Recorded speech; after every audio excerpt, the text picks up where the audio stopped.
Shalom, selamat malam Bapak Ibu Saudara yang dikasihi Tuhan Yesus Kristus. Selamat kita berjumpa kembali dalam renungan pada malam hari ini. Kita bersyukur kepada Tuhan untuk berkat anugerah-Nya kepada kita yang sudah memimpin kita di sepanjang hari ini. Sebelum kita mendengarkan renungan firman Tuhan, mari kita berdoa. Bapa, dalam nama Tuhan Yesus Kristus, terima kasih. Kami bersyukur untuk penyertaan-Mu di sepanjang hari ini. Tuhan sudah menolong kami dan memampukan kami dalam mengerjakan semua tugas tanggung jawab kami. Bukan karena kekuatan kami mampu, tapi karena kekuatan-Mu lah kami dimampukan. Saat ini kami mau mendengarkan sabda firman-Mu.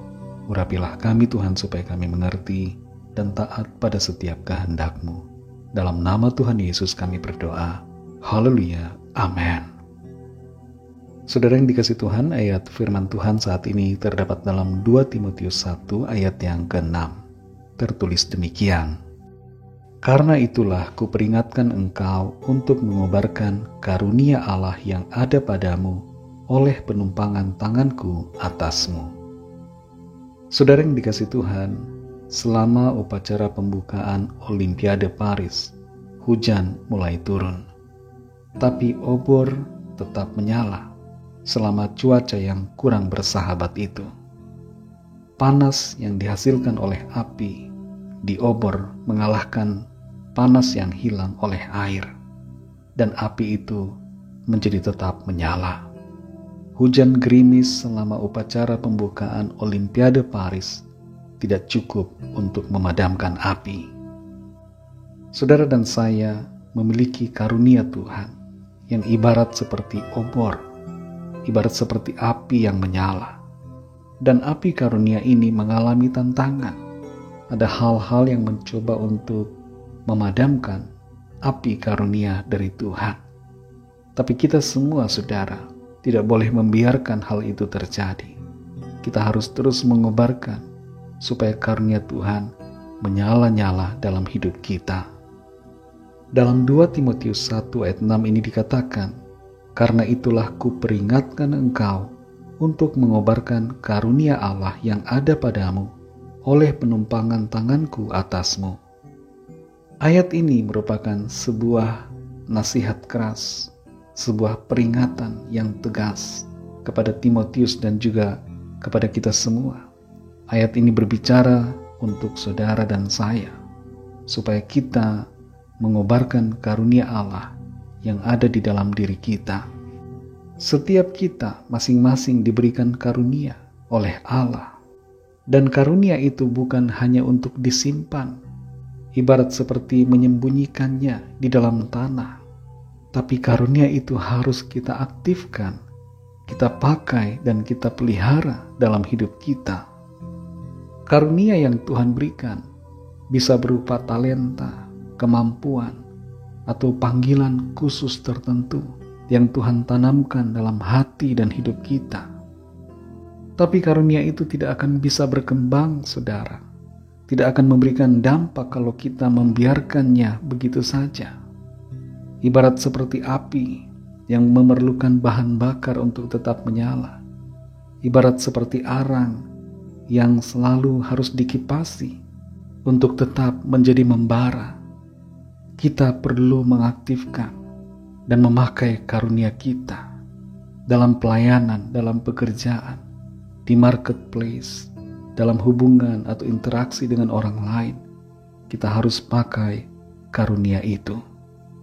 Seringkali, saudara, kesibukan, pekerjaan, rasa takut, atau kurangnya motivasi membuat kita tidak memakai karunia yang ada pada kita.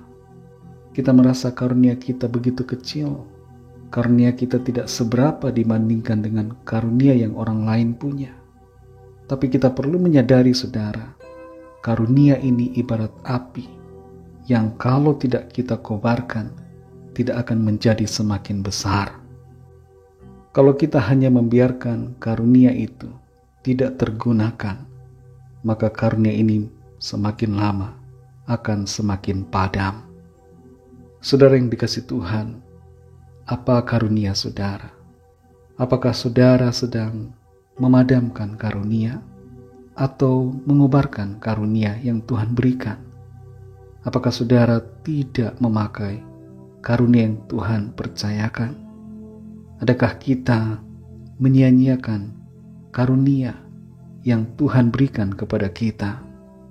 Setiap kita punya karunia Tuhan. Jangan merasa saya tidak punya karunia.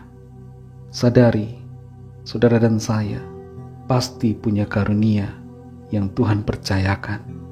Dan kehendak Tuhan atas kita terhadap karunia itu adalah supaya kita menggunakannya dalam melayani Tuhan dan melayani sesama kita untuk hormat kemuliaan nama Tuhan. Mari kita berdoa. Terima kasih Tuhan Yesus, kami mengucap syukur untuk firman-Mu yang sudah kami dengar pada saat ini, mengajarkan kepada kami untuk kami menyadari bahwa setiap kami diberikan karunia oleh Tuhan. Dan tolong kami supaya kami tidak memadamkan, tidak menyia-nyiakan karunia-Mu yang ada pada kami. Pimpin kami Roh Kudus, tuntun kami supaya kami sungguh-sungguh menyadari, mengerti karunia yang Tuhan percayakan dan memakainya, mengobarkannya, sehingga semakin berkembang dan menjadi berguna bagi kemuliaan nama Tuhan. Tuntun kami selalu Roh Kudus untuk mengerti kehendak-Mu Tuhan dan hidup dalam kebenaran-Mu, menjalani panggilan Tuhan di hidup kami, tidak menjauh tapi selalu mendekat kepadamu dan menuruti apa yang menjadi perintah-Mu. Terima kasih Tuhan Yesus. Berkatilah kami di sepanjang malam hari ini dalam istirahat kami. Lindungi kami dengan kasih dan kuasa-Mu. Kami berdoa bagi yang sedang dalam keadaan sakit, agar tangan Tuhan menjamah, menyembuhkan, memberikan kesehatan yang sempurna. Yang sedang putus asa, Tuhan bangkitkan semangat mereka. Yang susah Tuhan hiburkan. Yang terikat, terbelenggu dosa dan kuasa kegelapan, Tuhan lepaskan dan berikan kemenangan. Yang sedang dalam pergumulan masalah, Tuhan berikan jalan keluar yang ajaib. Berkati bangsa dan negara kami Indonesia, juga semua bangsa di dunia ini. Berikanlah keamanan, kedamaian dan kesejahteraan, khususnya di wilayah Timur Tengah yang sedang memanas. Kami berdoa agar Tuhan berikan perdamaian. Lawat ya Tuhan setiap orang dari segala bangsa, supaya mereka percaya kepadamu dan menerima anugerah keselamatan. Kami serahkan semua ke dalam tangan kasih-Mu, dalam nama-Mu yang kudus, nama Tuhan Yesus Kristus. Kami sudah berdoa dan mengucap syukur. Haleluya. Terimalah berkat Tuhan. Tuhan memberkati engkau dan melindungi engkau. Tuhan menyinari engkau dengan wajah-Nya dan memberikan kasih karunia. Tuhan menghadapkan wajah-Nya kepadamu dan memberikan damai sejahtera. Berkat anugerah dari Bapa Surgawi, kasih karunia dari Tuhan Yesus Kristus, dalam persekutuan dengan Roh Kudus, menyertai kita semua, sekarang ini dan sampai Maranatha Tuhan Yesus datang kembali, dan bahkan sampai selama-lamanya. Dalam berkat nama Tuhan Yesus Kristus, haleluya, amin. Puji Tuhan, saudara yang dikasihi Tuhan, saya percaya firman Tuhan menjadi berkat dan kekuatan buat saudara semua, dan Roh Kudus akan menolong saudara untuk lebih lagi memahami kebenaran firman Tuhan. Tuhan Yesus memberkati saudara semua. Sampai jumpa dalam renungan yang berikutnya. Haleluya.